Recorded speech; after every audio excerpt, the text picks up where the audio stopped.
الحمد للہ وکفا وسلام علی عبادہ الذین اصطفیٰ۔ ان آوازوں سے متعلق روایت پر کلام ہو رہا تھا، تو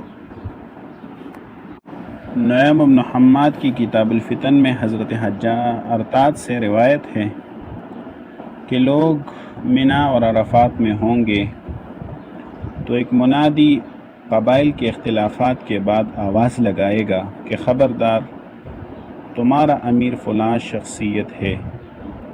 اس کے بعد ایک دوسری آواز آئے گی کہ یہ جھوٹا ہے، اور اس دوسری آواز کے بعد ایک اور آواز ہوگی کہ نہیں، وہ سچا ہے۔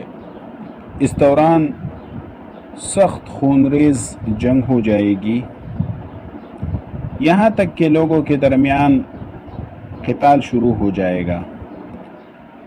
اس زمانے میں لوگوں کا زیادہ تر اسلحہ وہ پیچھے بیگ میں ہوگا، اس وجہ سے ان جنگوں کو جیش البرازیہ یعنی بیگوں والی جنگ کہا جائے گا، جس میں ہر مجاہد کے ساتھ توشہ سامان اور گولیاں وغیرہ ضروریات بیگ میں ہوں گی، اور موجودہ زمانے میں اس جنگ کو گوریلا جنگ کہتے ہیں۔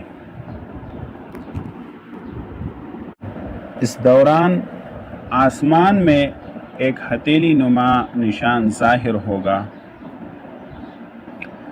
اور جنگ شدت اختیار کر جائے گا، یہاں تک کہ حق کے جو مددگار ہوں گے وہ صرف 313 باقی رہ جائیں گے، اور وہ وہی جائیں گے جہاں ان کا امام یعنی امام مہدی جائے گا۔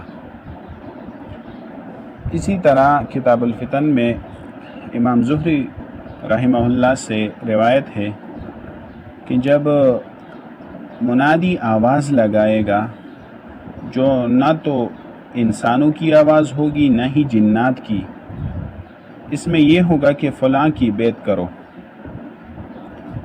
اسی طرح شہر ابن حوشب سے روایت ہے، کتاب الفتن ابن حماد میں روایت منقول ہے کہ رسول اللہ صلی اللہ علیہ وسلم نے فرمایا کہ محرم میں ایک آواز لگانے والا آواز لگائے گا کہ خبردار، مخلوق میں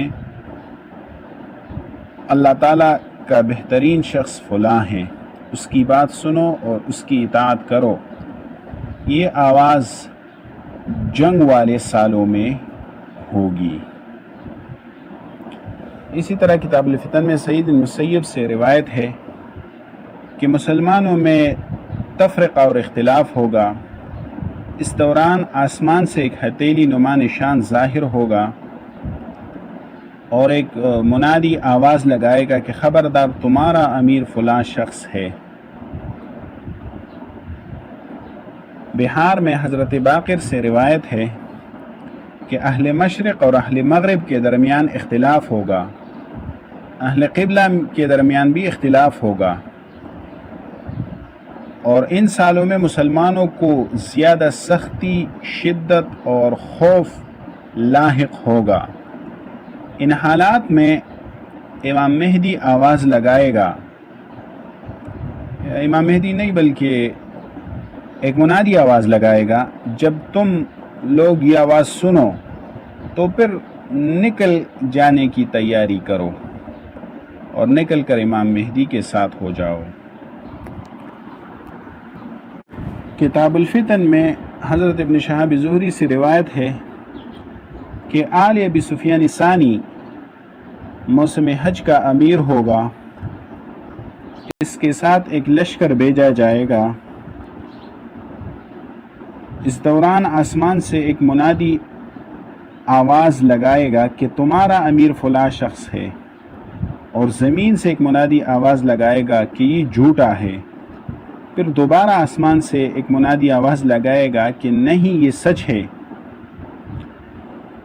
یہ معاملہ طول پکڑے گا، لوگ نہیں سمجھیں گے کہ کس آواز کی پیروی کریں، جبکہ پہلی آواز آسمانی اور سچی ہوگی۔ لہٰذا جب تم یہ سنو تو یہ جان لو کہ اللہ تعالیٰ کا کلمہ بلند ہے اور شیطان کی بات پست ہے۔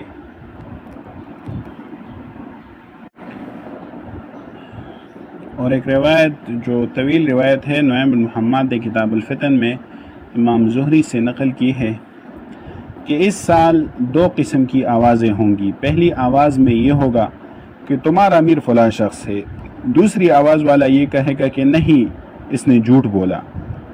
اس کے بعد نیچے والی آواز والے اوپر والی آواز والوں کے ساتھ جنگ لڑیں گے، حتیٰ کہ درختوں کی جڑیں خون سے رنگین ہو جائیں گی۔